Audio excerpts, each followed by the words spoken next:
Hi, I'm Carla Cannon, and I wanted to talk to you today about how we approach the Advent season leading up to Christmas here in our homeschool and home and lives and all that stuff. I think it can be a really fun time, it can be a time full of memories, and it can also be a stressful time. It's busy. Often we have commitments outside of the house, be it family things or parties or recitals and all that. So I just wanted to take a minute and say kind of how we approach the season and how it's worked well for us. And I'm going to put a link to it, but one of the podcasts that I really enjoy is called the Homeschool Sisters, and they have an episode, they did it last year, and it's called You Can't Do All the Things, and they interview Melissa Camara Wilkinson, and it's excellent, and I always like to listen to it, before the holiday craziness starts, because it's true.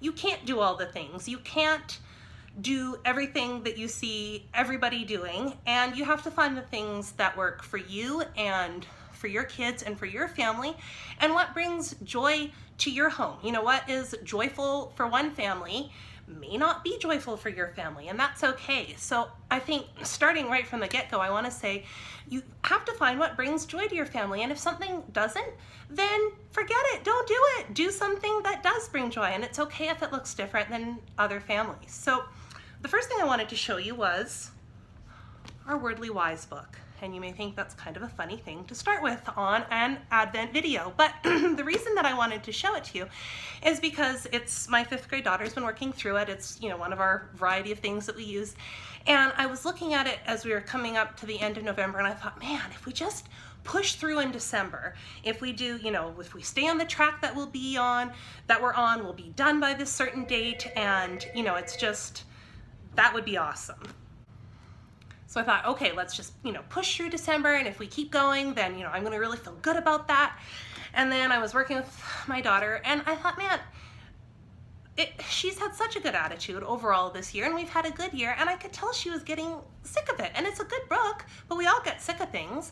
I was feeling sick of it, and I thought, why am I gonna force us to push through in December when we could both use a break from it? When we come back to it in the new year, we'll both be fresh, we'll both be feeling more energetic, and so we can force the issue, and we can probably have bad attitudes and grumpiness, or we can just set it aside for a month, and it'll still be there in the new year, and then we'll like it again because we've enjoyed this book. And I think we can apply that to almost all of our curriculum. Sometimes we feel like we need to push through to finish by a certain date, but I don't, that pressure is in our minds more than anything else. And so what if I didn't do the last lesson in the book before summer came? It wouldn't be that big of a deal, but instead I've made happy holiday memories with my kids and done things that they're excited to do in the month of December. And I think that is the attitude, because I'm a go-getter, I'm a very goal-oriented person, and so I tend to want to kind of push through no matter what the cost, but that doesn't serve anybody, let alone my kids or my own peace of mind and sanity. So we're going to take this book, which we overall really enjoy, and we're going to set it aside, and we'll come back to it in the new year when they're fresh. And so kind of how we approach homeschooling and academics in the December Advent season is that we do school. We don't not do any school for the month of December, but we focus on Christmas things, and I thought, we kind of look at the different subjects and what we do with them, and it all still counts. It just is a little different approach, and I also find that then come the new year, it's not a big deal to get back at it, and we all have better attitudes. So first of all, kind of the main thing that I like to have is some kind of a devotional, daily reading, something along those lines. In the past, we've done a Jessie tree, and we've used different resources, and that has been really good for the kids. Now my 10 and 7-year-old, and I have a 4-year-old, I decided to do with the 10 and 7-year-old something a little different. So we're reading Jotham's Journey, and we're just a few chapters in, but it's excellent. It's really good. We're really enjoying it. So this is great for, like, my son is 7, and I probably wouldn't read it with a young 7-year-old or a sensitive 7-year-old, but he's used to listening to books that are much more at his sister's level, and so he loves it. So that's kind of what we're doing every day. There's a little couple pages that you read, and then it has some Bible verses and just a little little devotion part at the end of each day. So that's, yeah, that's been really good. We're enjoying that. And there's others in the series as well, and that's the first one. Some other things that we do is one thing that we've always enjoyed doing on Christmas Eve, or sometime around there, is we have the Canon Kids Christmas Concert. And so we spend a chunk of December preparing for that. And it's a really fun way to do a variety of things. We do a lot of music in December, so my daughter practices playing the piano, my son is working on recorder, my 4-year-old even is just singing some songs, jingle bells, and she has little bells that she shakes. And so everybody has some kind of a song that they're going to perform for our Canon Kid Christmas Concert. We got a little alliteration going on there. And so we have kind of like a music aspect of it, and then the kids also all memorize a poem, and I think that's really fun, and that is part of language arts, right? So you're doing poetry, we're doing memorization, we will often copy the poem so that then they have copy work for it as well. And so it all counts, and it's a fun way to do it because they're motivated to do a good job. Maybe they wouldn't be motivated to do their grammar sheet, but they're excited to practice their poem and copy it out neatly because that's something that they're going to perform for their grandparents or at a Christmas tea party or something along those lines. So, we kind of work that in. And then also kind of built into that, my daughter's playing a little bit more piano now. So we're going to do a Christmas carol study, and I haven't printed it out yet, but it's through SQUILT, and I'll put a link to that. And we're just going to learn, some of the words to a couple favorite Christmas carols and some of the history behind it. And so I think that's going to be kind of a fun thing. And, if we want to talk about subjects, you can see how we're doing, language arts, we're doing history, and, we're just working all that into Christmas studies, and it makes them more motivated. So we'll do some of the Christmas carol things, learn some of the words, and then also we signed up this month for the SQUILT. They have, and we haven't done it before, but I'm really excited. They have live teaching lessons that they do. And so we're going to be learning about the Nutcracker because my daughter always goes with her grandma and watches the Nutcracker play here in town. So that's a fun Christmas tradition. And so I just went to the library and we got a couple of books on Tchaikovsky. And so that will be, another way we're doing music appreciation and history and a biography kind of all built into that. And they may do a little bit of a writing thing on him. So, just kind of another way of how we work it all in. Another thing that we enjoy doing is we're not a big artsy family. It doesn't come very naturally to any of us, but we really enjoy the video lessons, and they have some free ones too, so you can look online on YouTube and also on Facebook, and it's from You Are an Artist, Southern Hodgepodge. They have their grandmother, their Nana, does video tutorials, and they're just so lovely.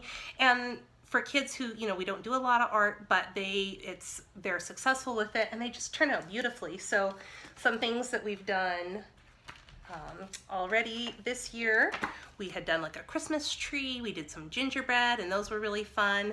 And then last year I had the kids do, it was the Star over Bethlehem, so you can see those turned out, they're simple, but they're pretty. And then they also did some copy work. I had them pick out a verse that was meaningful to them. And so this was she was 9 at the time, and she copied that and put it on there. And my son did, the Star of Bethlehem as well, and he picked out a verse to copy. So, once again, we're doing language arts and art. And, it's just really, it's a fun way and it's motivating because they have things to hang up and show people, so that's a fun thing to add in that we don't do it maybe as much of throughout the rest of the year. The other thing that we do a lot of at this time of year is we read picture books. My kids are getting a little older, but we still love picture books, and so I have a huge bin, and we also get lots from the library of picture books, and we pull these out and read them. Some years I've wrapped them, even though they're not always new. I'll wrap them, and then they can unwrap a picture book a day. That's a little bit of effort on my part, so I don't do that all the time, but last year that was fun, and I have some that we didn't get to, so they'll have some to unwrap this year. And so we read, lots of picture books, and they really enjoy that, at bedtime and whatnot. Some fun ones that we just read the other night were The Baker's Dozen, A St. Nicholas Tale, and Max Lucado, The Crippled Lamb.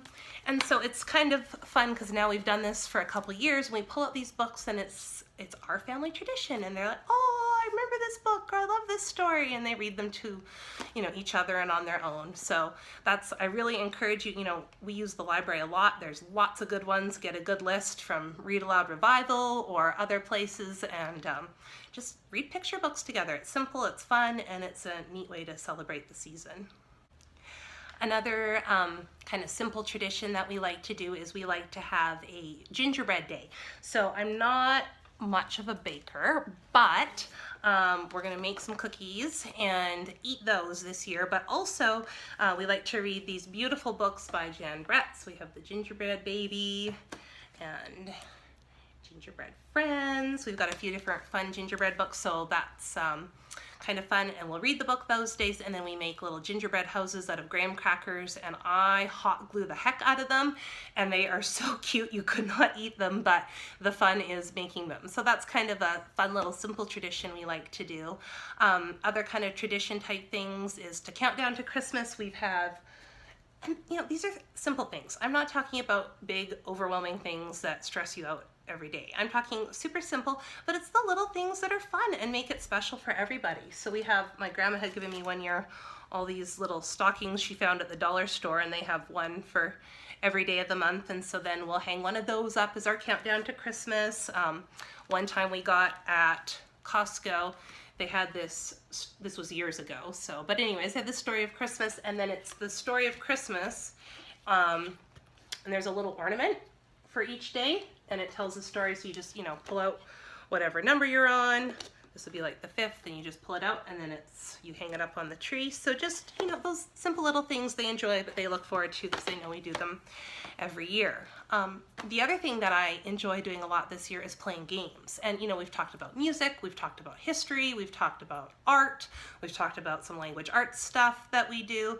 And, as far as math goes, we do continue with some math because we don't, we use teaching textbooks. It's pretty straightforward, doesn't take us much time, but we do it less because we're playing so many games, and that could be a whole nother video on some of the games we like. But I do well with a checklist. I do well when I have things that I can check off that we're doing, and if I don't write it down, then it doesn't always happen. So I'll just write down, okay, today I want to play, sometimes it's a short one, sometimes it's a longer one, but it's a fun way when we do, our morning time, and say, okay, we're gonna read these few books and do this little activity, and then we're gonna play this game. And it's something that they can really look forward to, and I feel good about it because it's fun, and we're creating memories. So lots of games, and I think they're a great thing to give as Christmas presents to kind of grow your games collection.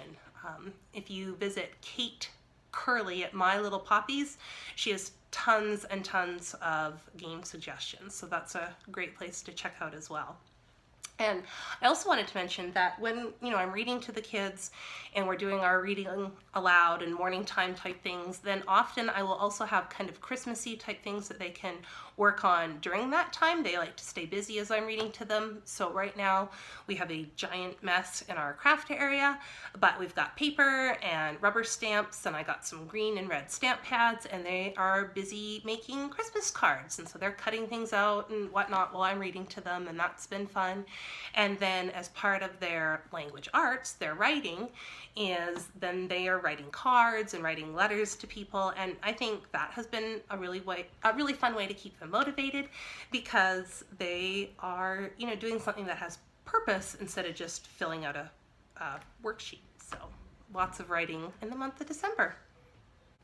Another idea that I had this year to encourage my daughter to do some writing and typing is she is going to type up a program, schedule of events for our Canon Kid Christmas concert, and so then that will do some writing and some typing for her, and then we'll roll it up. I'm going to get some fun paper, and then they can roll it up in little scrolls and tie a bow on it, and just once again, it's a fun way to work in the types of things that we would do, our writing and that kind of thing, in a way that they're excited about. So I wish you a very Merry Christmas. My wish for you is that you can really enjoy the holiday season with your kids. You know, the workbooks and stuff like that, they're going to be there after the holidays. And if you give it a little break and have some fun and make some memories, I think in the long run, that's something that we're not going to regret. When we look back at these few years that we have when our kids are little and excited to do a Christmas card for their grandma and grandpa,